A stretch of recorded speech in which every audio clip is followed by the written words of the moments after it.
नमस्कार दोस्तों, मेरा नाम डॉक्टर राजेश चौधरी। स्वागत है एक बार फिर से आपका फिजिक्स गुरु doctor RC sir YouTube channel पे। दोस्तों, आज हम आपके लिए लाए हैं ray optics theoretical question NCERT based.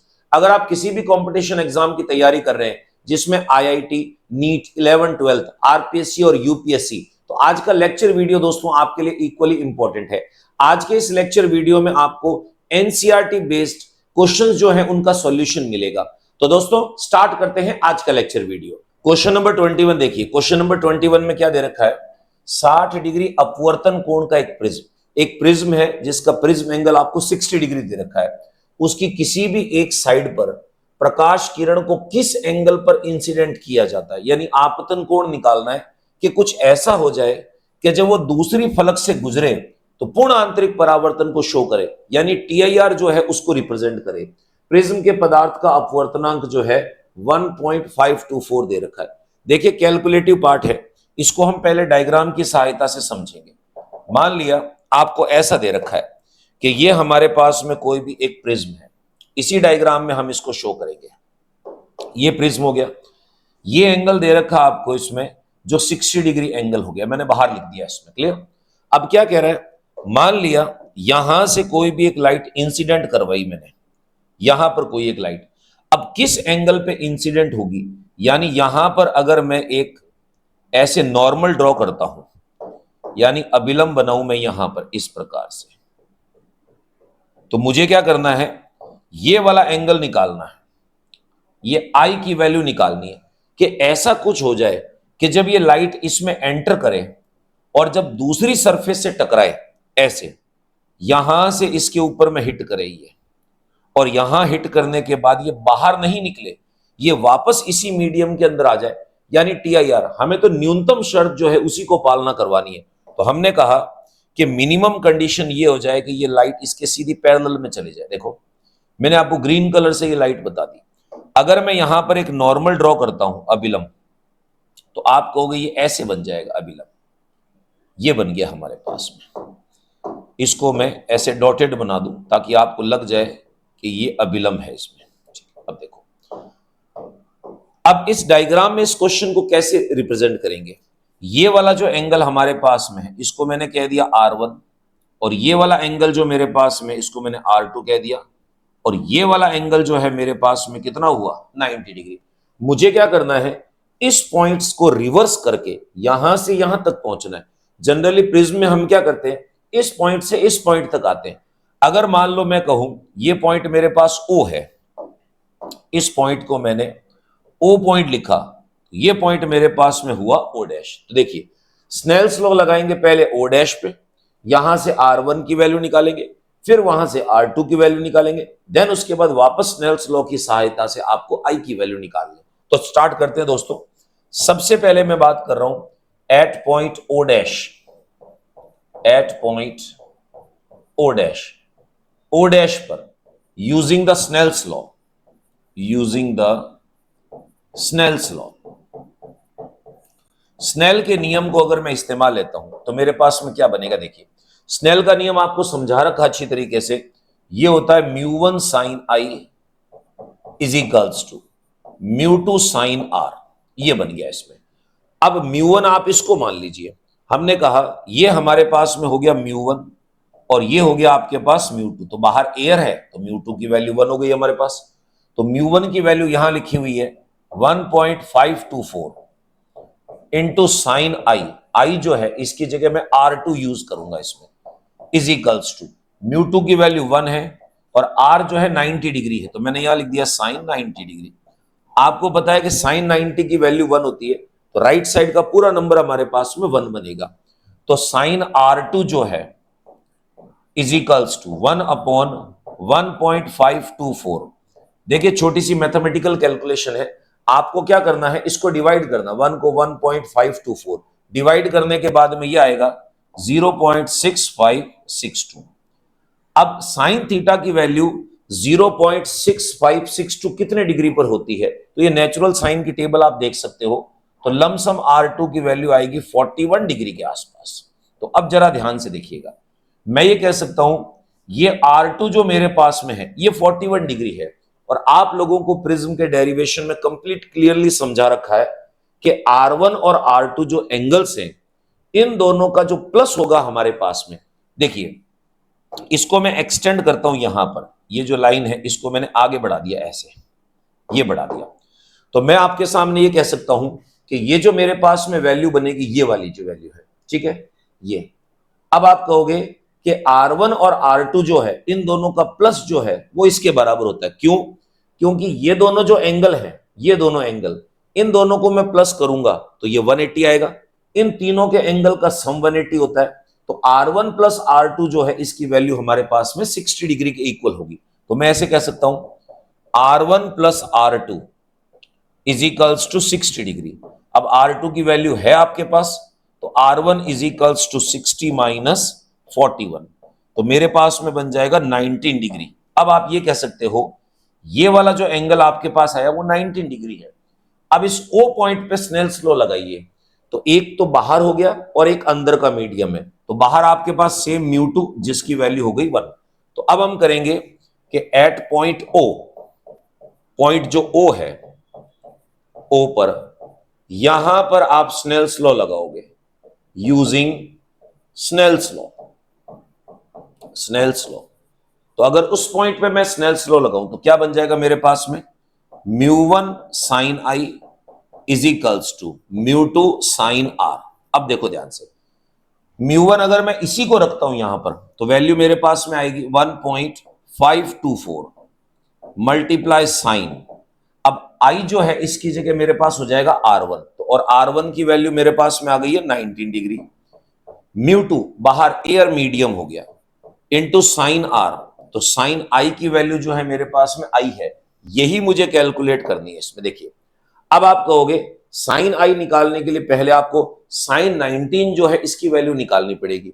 अगर मैं नेचुरल 10 की साइन की वैल्यू यूज करता हूं तो मेरे पास में साइन 19 जो है इसकी वैल्यू लगभग आएगी आपके पास 0.3255 के आसपास में, तो ये बन जाएगा मेरे पास में 0.3255 इज इक्वल्स टू साइन आई। अब देखो इन दोनों को अगर मैं मल्टीप्लाई करूं तो लमसम आप अगर इनको मल्टीप्लाई करते हो तो ये बनेगा आपके पास 0.4960 is equals to sine I. आप कैलकुलेशन कर सकते हो, I is equals to sine inverse 0.4960। अब देखो वापस नेचुरल साइन की टेबल देखें तो 0.4960 जो हमारे पास वैल्यू है, ये लमसम आपके पास में 29.7 डिग्री जो है ये वैल्यू बनेगी इसमें। क्लियर?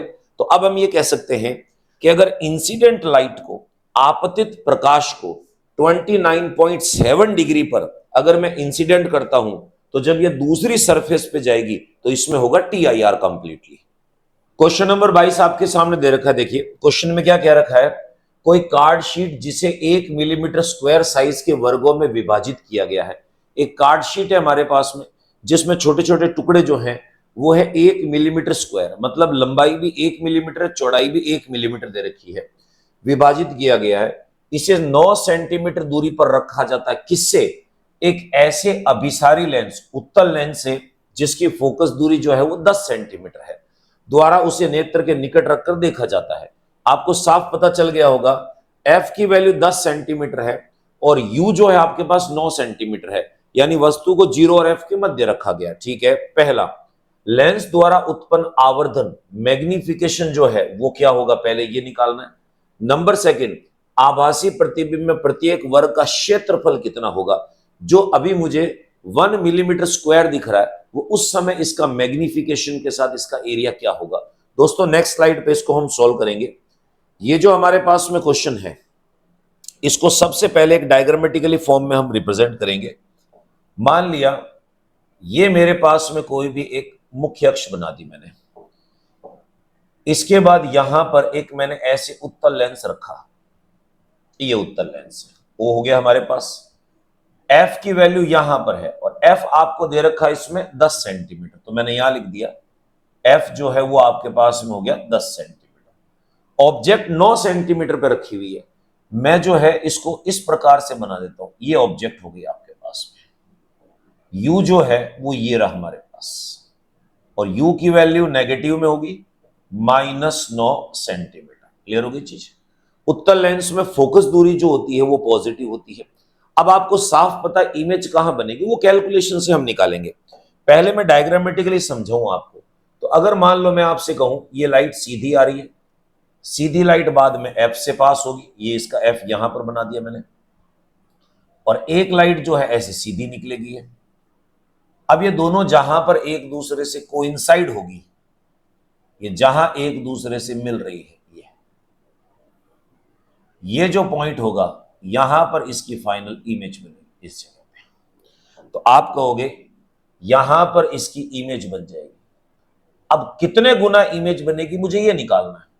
तो आपको पता है कि अगर आप इसका प्रतिबिंब का आवर्धन निकालना चाहते हो, मैग्निफिकेशन निकालना चाहते हो, तो आपको v की वैल्यू निकालनी पड़ेगी। क्यों?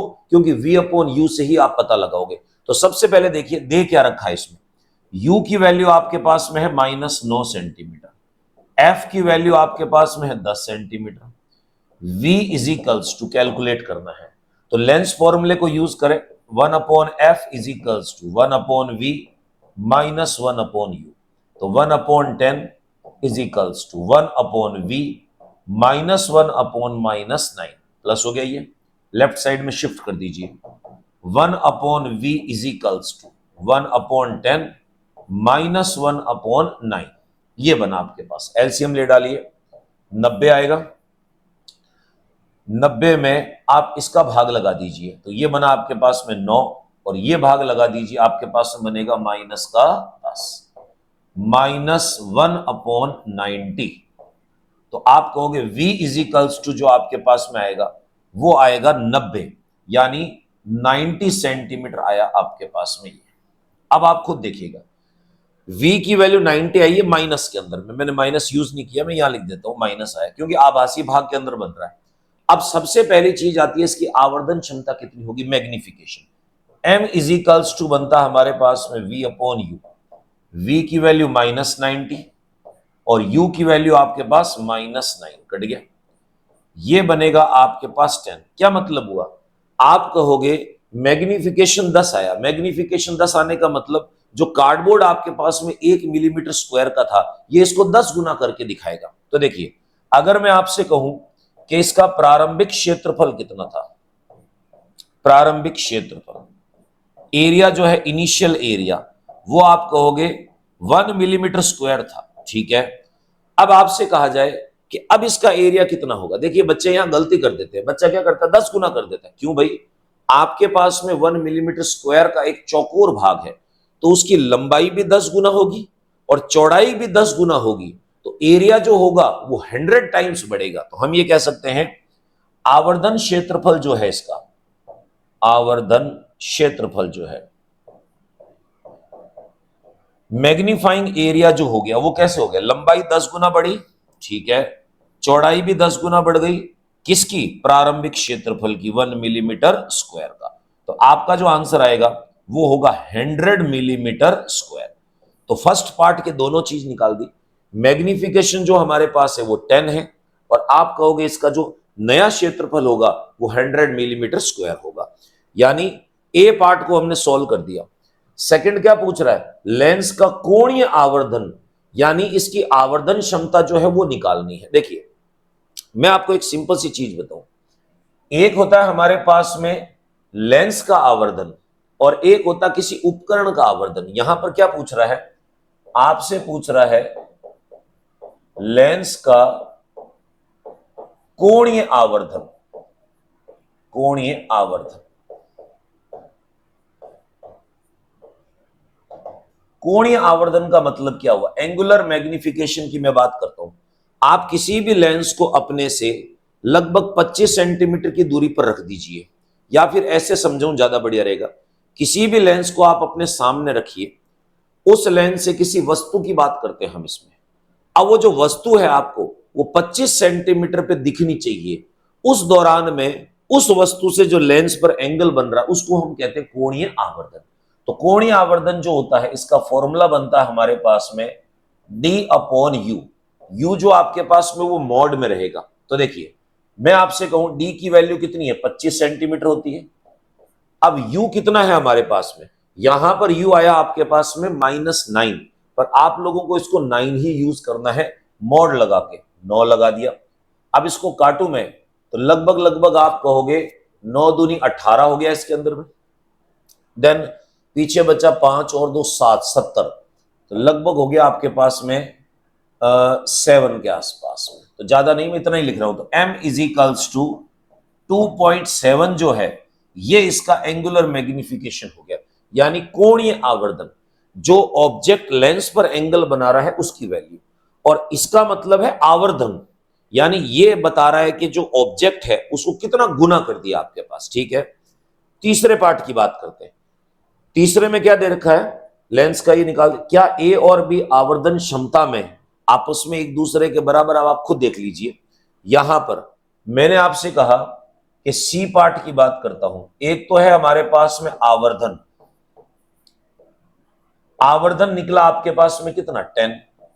एक हमारे पास में है कोणीय आवर्धन, एंगुलर मैग्निफिकेशन। कोणीय आवर्धन की वैल्यू जो है वो आई आपके पास 2.7।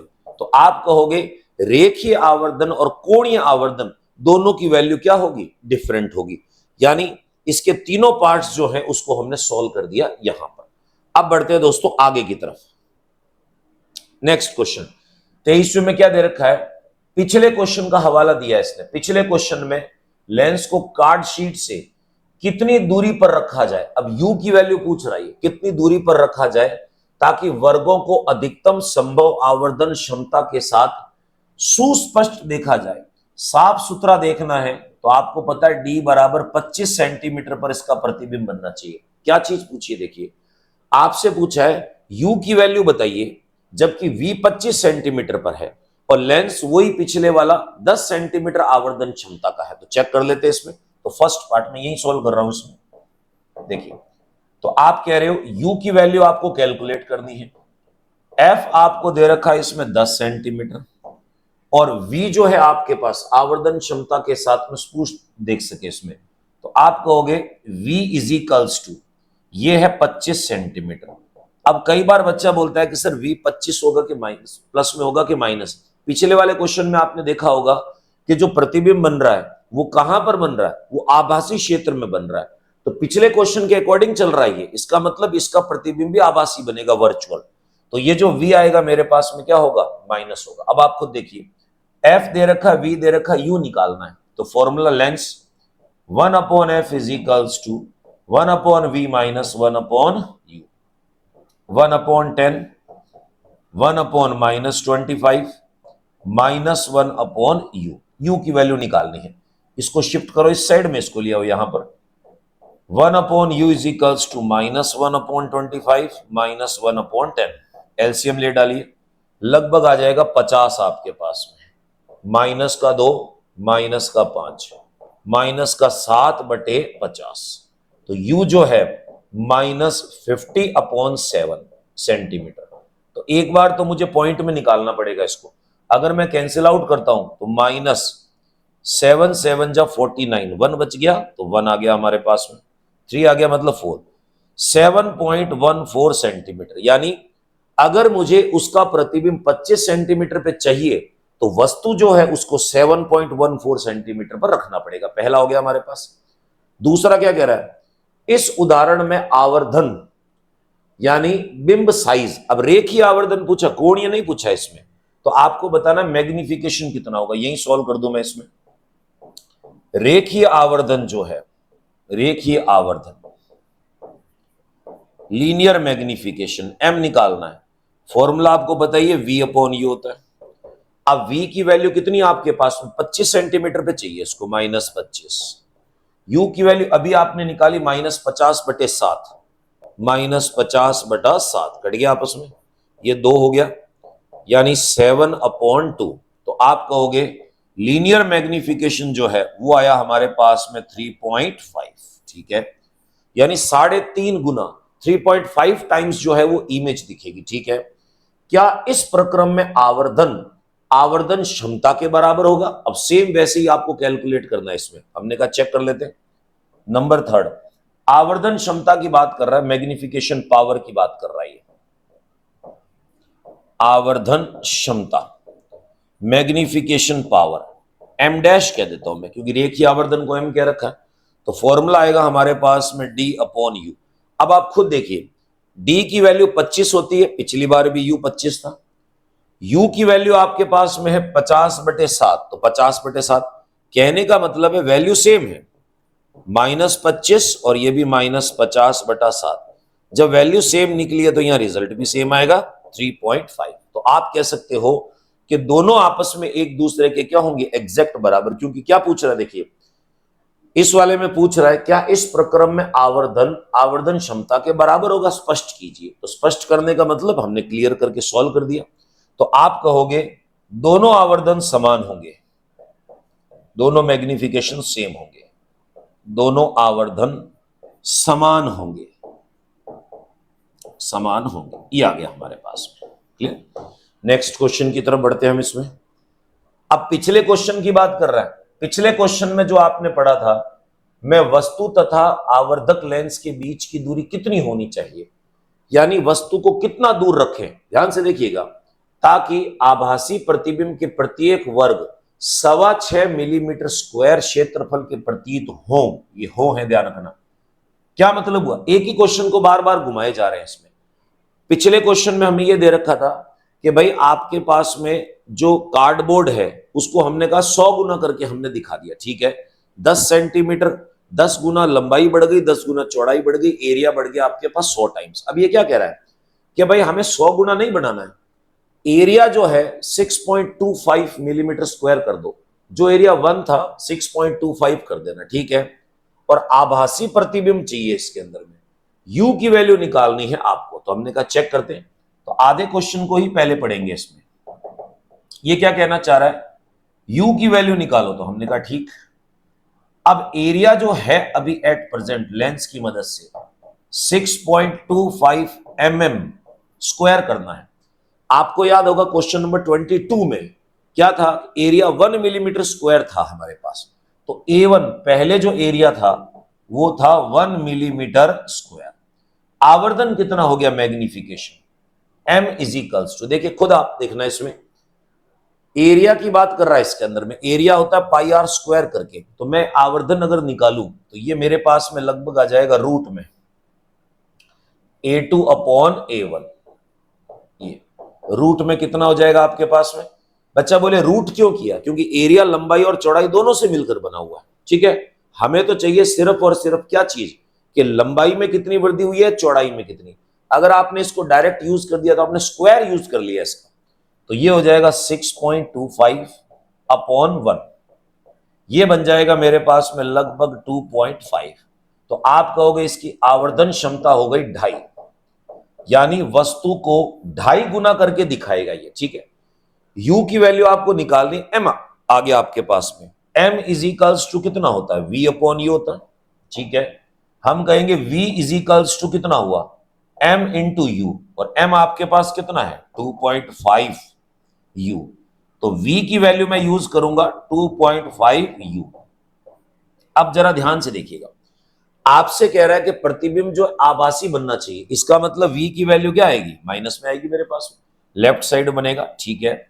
लेंस फॉर्मूले को यूज करें, 1/f equals to 1/v minus 1/u।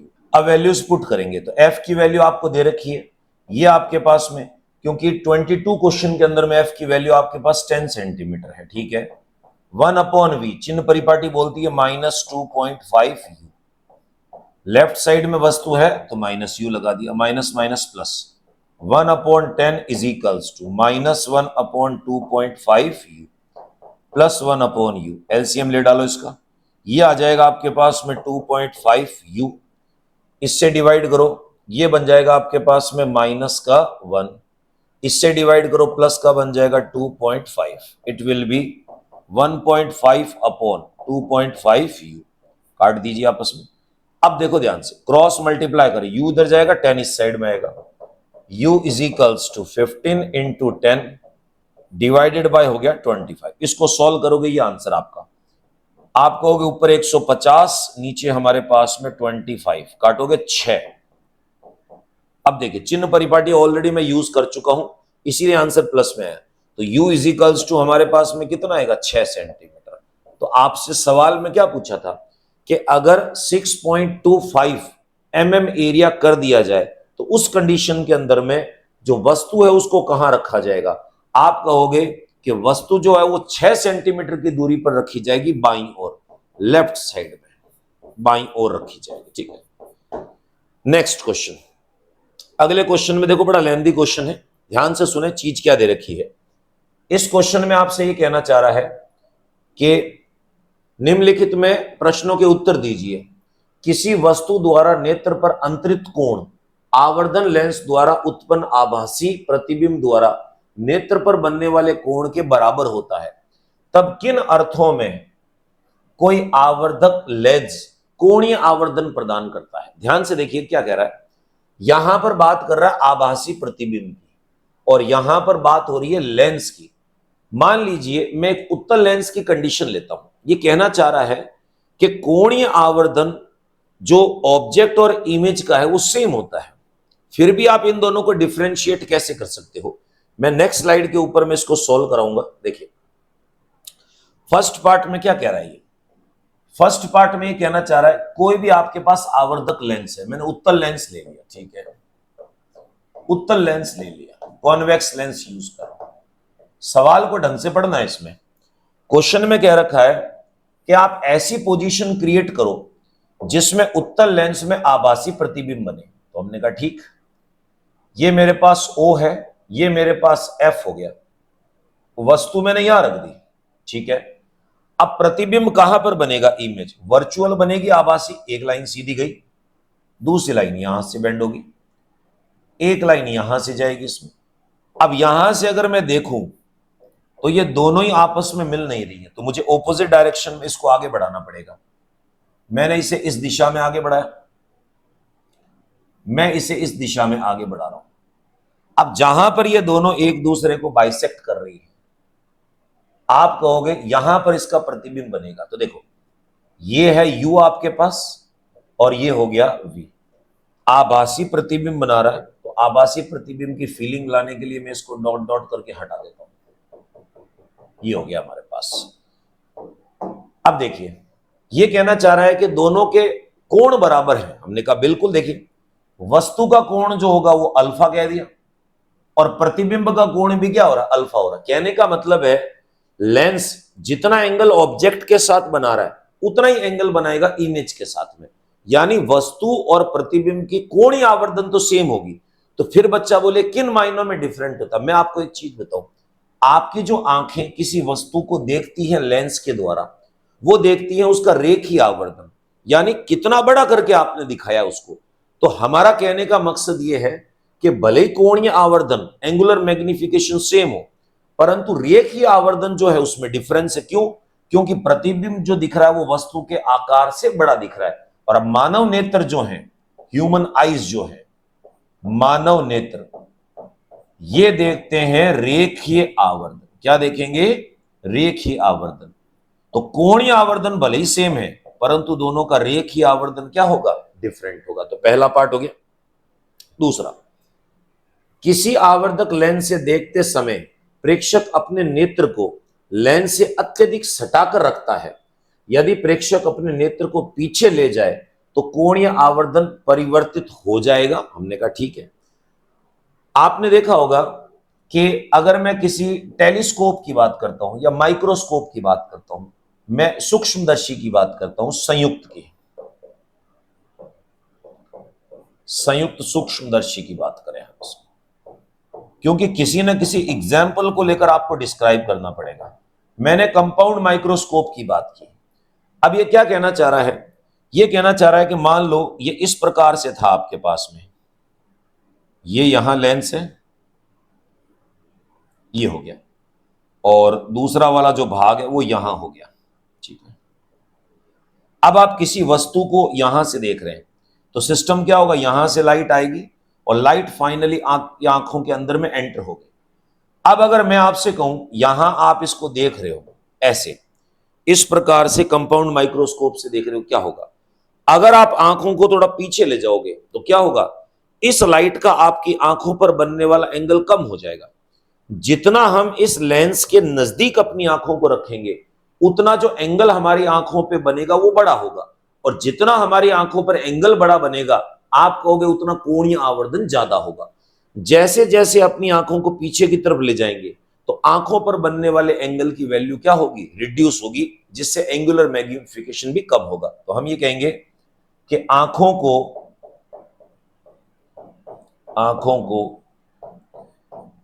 पीछे हटाने पर कोणीय आवर्धन कम हो जाता है। कोणीय आवर्धन कम हो जाता है। और जैसे जैसे कोणीय आवर्धन कम होगा वैसे वैसे प्रतिबिंब जो है वो ब्लर दिखाई देगा आपको इसमें। क्लियर? ठीक है, अगली बात करते हैं। तीसरे में क्या कह रहा है, किसी सरल सूक्ष्मदर्शी की आवर्धन क्षमता उसकी फोकस दूरी के व्युत्क्रमानुपाती होती है। बिल्कुल, तब हमें अत्यधिक आवर्धन क्षमता प्राप्त करने के लिए कम से कम फोकस दूरी के उत्तल लेंस का उपयोग करने से कौन रोक सकता है। बहुत प्यारा क्वेश्चन है। देखिए सी पार्ट में क्या कह रहा है, सिंपल माइक्रोस्कोप की बात कर रहा है। सरल सूक्ष्मदर्शी सिंपल माइक्रोस्कोप में आवर्धन क्षमता के दो फॉर्मूले होते हैं। m इज इक्वल्स टू, एक फॉर्मूला होता है हमारे पास में d/f। ये कब बनता है, जब फाइनल इमेज इनफाइनाइट पे हो, अंतिम प्रतिबिंब स्पष्ट नहीं बने। और एक होता है हमारे पास में जिसको हम कहते हैं 1 + d/f। ये कब होता है, जब अंतिम प्रतिबिंब स्पष्ट बने, यानी 25 सेंटीमीटर पे बने। अब दोनों ही फॉर्मूलों को ध्यान से देखिएगा। f की वैल्यू व्युत्क्रमानुपाती, जितना f कम होगा उतना ही मेरे प्यारे बच्चों m की वैल्यू क्या होगी, ज्यादा होगी।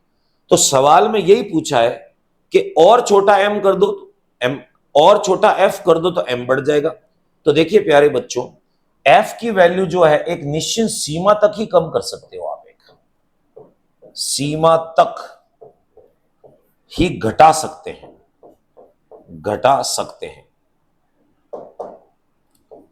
बच्चा बोले क्यों भाई, क्यों ऐसा कर सकते हैं और मिनिमम क्यों नहीं कर सकते।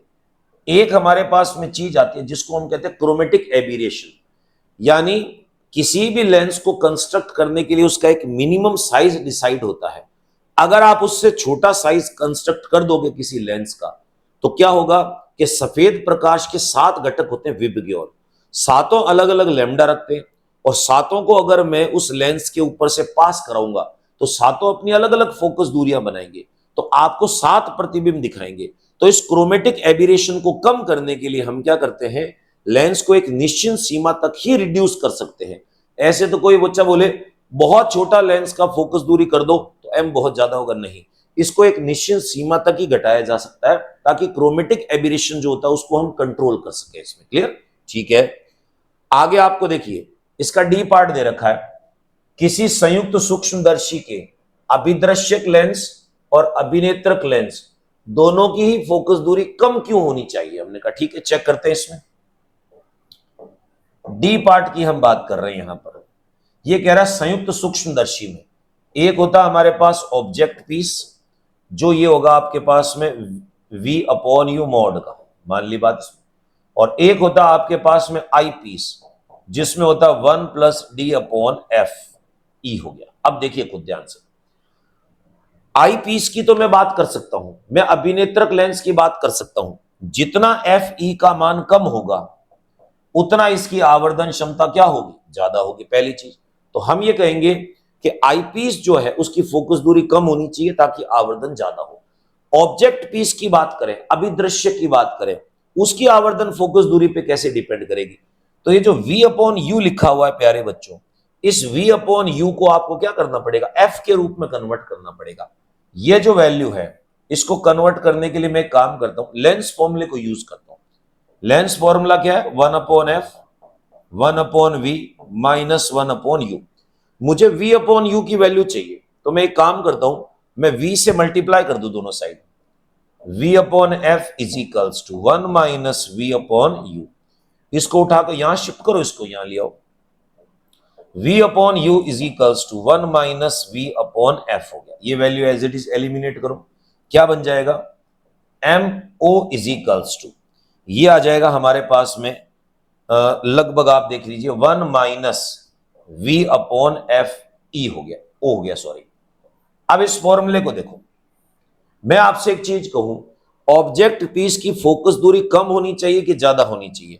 आप कहोगे सर ऑब्जेक्ट पीस की बात करते हैं, तो यहां पर हम बात करेंगे कि ऑब्जेक्ट पीस जो आपके पास में है, इसकी फोकस दूरी जितनी कम होगी उतनी इसकी आवर्धन क्षमता क्या होगी? ज्यादा। यानी इस वाले में आपको ऑब्जेक्ट और आई पीस की मैग्निफिकेशन फोकस दूरी के व्युत्क्रमानुपाती दिखानी थी, जिससे हम ये प्रूव कर सके एफ कम करोगे तो एम की वैल्यू क्या होगी? इंक्रीज होगी। नेक्स्ट ई की बात करते हैं। ई में क्या कह रखा? संयुक्त सूक्ष्मदर्शी द्वारा देखते समय सर्वोत्तम दर्शन के लिए हमारे नेत्र नेत्रिका पर स्थित न होकर इससे कुछ दूरी पर होने चाहिए। क्यों? नेत्र और नेत्रिका के बीच की यह अल्प दूरी कितनी होनी चाहिए? मैं आपको एक सिंपल सी चीज बताऊं, हालांकि यह दूरी नगण्य होती है। यह कहा जाता है कि जो आपके पास में आई पीस है, इससे थोड़ा सा नेत्र पीछे रखना चाहिए। बच्चा बोले क्यों सर? क्योंकि जितना ज्यादा अपवर्तन के कारण लाइट आपकी आंखों के अंदर में एंटर होगी उतना स्पष्ट प्रतिबिंब दिखेगा। मैं वापस बता दूं आपको, आप जितना आईज को क्लोज रखोगे, जितना आईज को, ऐसा नहीं कि आप यहां ले गए ज्यादा के लिए, नहीं, एक निश्चित दूरी तक, जितना आप आईज को क्लोज रखोगे उतनी कम लाइट आपकी आंखों में एंटर होगी, तो उतना स्पष्ट प्रतिबिंब कम बनेगा। हल्का सा माइन्यूट पीछे की तरफ, माइन्यूटली लगभग आप मान के चले 3-4 सेंटीमीटर के आसपास में, इतना पीछे की तरफ रखोगे तो अधिक संख्या में प्रकाश आपकी आंखों में प्रवेश करेगा, तो उतना ही स्पष्ट प्रतिबिंब आपको दिखाई देगा। तो ये चारों पांचों जो है इनका मैंने एक्सप्लेनेशन आपको यहां पर बता दिया। Next question number 26, 1.25 centimetre focus दूरी का अभिदृश्यक तथा 5 सेंटीमीटर फोकस दूरी का अभिनेत्रक का उपयोग करते हुए वांछित कोणीय आवर्धन क्षमता 30x है। यानी जो प्रतिबिंब प्राप्त करना है वो वास्तविक वस्तु का 30 गुना प्राप्त होगा। इसमें आप संयुक्त सूक्ष्मदर्शी का समायोजन कैसे करेंगे? सबसे पहले चीज आपको यह पढ़ना जरूरी है, समायोजन का मतलब क्या होता है। आप एडजस्ट कैसे करोगे? अभिनेत्रक और अभिदृश्यक लेंस के मध्य का जो डिस्टेंस है वो निकालना है। यानी कितना आप इसको खोलोगे ताकि इसको जो प्रतिबिंब दिख रहा है वो 30 गुना दिखे और स्पष्ट प्रतिबिंब दिखे। तो देखिए दोस्तों ध्यान से, मैं छोटा सा एक बेसिक डायग्राम बना रहा हूं, उसी अकॉर्डिंग हम इसको सॉल्व करेंगे। ये हमारे पास में हो गया मुख्य अक्ष, प्रिंसिपल एक्सिस। यहां आपके पास में है अभिदृश्यक और यहां आपके पास में हो गया अभिनेत्रक। पूरा डायग्राम नहीं बनाएंगे हम इसमें। इसका FO आपको दे रखा है 1.25 सेंटीमीटर, FE इसका दे रखा है आपको 5 सेंटीमीटर, ठीक है। और यह कहना चाह रहा है इन दोनों से मिलाकर हमारे पास में जो आवर्धन क्षमता है वो 30x आ रही है। तो करना क्या है, पहले आपको यह पता होना चाहिए वस्तु कहां रखी हुई है इसमें, इसका प्रतिबिंब कहां पर बन रहा है, एक तो ये निकालना है UO, फिर इसका प्रतिबिंब कहां पर बन रहा है VO निकालना है, फिर ये इससे कितने डिस्टेंस पे UE निकालना है, क्योंकि इसका जो इमेज बन रहा है वो तो क्लियर दे रखा है इसने। इसका जो इमेज बन रहा है VE वो बन रहा है D पर 25 सेंटीमीटर पे, क्लियर। और देखिए लेंथ कैसे निकलेगी, यहां से लेकर यहां तक इन दोनों के बीच का जो डिस्टेंस होगा ये। अब इन दोनों के बीच का डिस्टेंस इजी वे में आ जाएगा। आप अगर इन दोनों की वैल्यू निकाल के प्लस कर देते हो तो इसी को एडजस्टमेंट कहेंगे हम इसमें, ठीक है। सबसे पहले देखिए टोटल आवर्धन क्षमता मैग्निफिकेशन कैसे निकलती है, MO इंटू ME करके, ठीक है। 30 दे रखी है, MO ME कितनी है हमें नहीं पता इसमें, MO into ME first equation कह के छोड़ दिया। मुझे इतना पता है कि फाइनल इमेज प्रतिबिंब स्पष्ट है, इसका मतलब इसकी आवर्धन क्षमता 1 + D/F आएगी। तो मैं ये कह सकता हूं कि जो अभिनेत्रक लेंस है आई पीस, इसका मैग्निफिकेशन 1 + D/FE होगा। फॉर्मूले में बता रखा आपको, चेक कर लेते हैं। 1 + 25 डिवाइडेड बाय 5, कट गया ये 5, ये बन जाएगा 6। यानी आई पीस का मैग्निफिकेशन हो गया 6 मेरे पास में, ठीक। तो ऑब्जेक्ट पीस का कितना होगा, यहां 6 रखेंगे, भाग लगाओगे तो 5 आ जाएगा। तो ऑब्जेक्ट पीस का मैग्निफिकेशन हो गया आपके पास 5। मतलब क्या हुआ, ये जो अभिदृश्यक लेंस है ऑब्जेक्ट पीस, ये वस्तु को 5 गुना करके शो करेगा इसको। तो हमें पता है कि इसकी आवर्धन क्षमता कैसे निकालते हैं, MO जो है उसका फॉर्मूला होता है V/U, और ये आपको दे रखा है कितना, 5। देखिए दो तरीके हैं, या तो यही चिन्ह परिपाटी लगा दीजिए या फिर आगे लगाएंगे। तो हमने कहा यहां चिन्ह परिपाटी यूज नहीं करेंगे।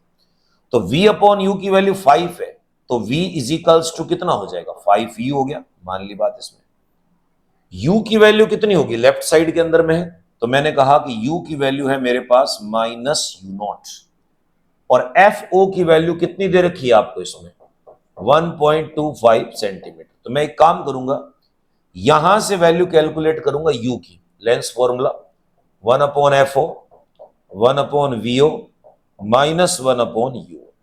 FO की वैल्यू 1.25, 1/VO की वैल्यू जो आपके पास है 5, UO कह दिया मैंने इसको, ठीक है, -1/-UO, माइनस माइनस प्लस हो जाएगा।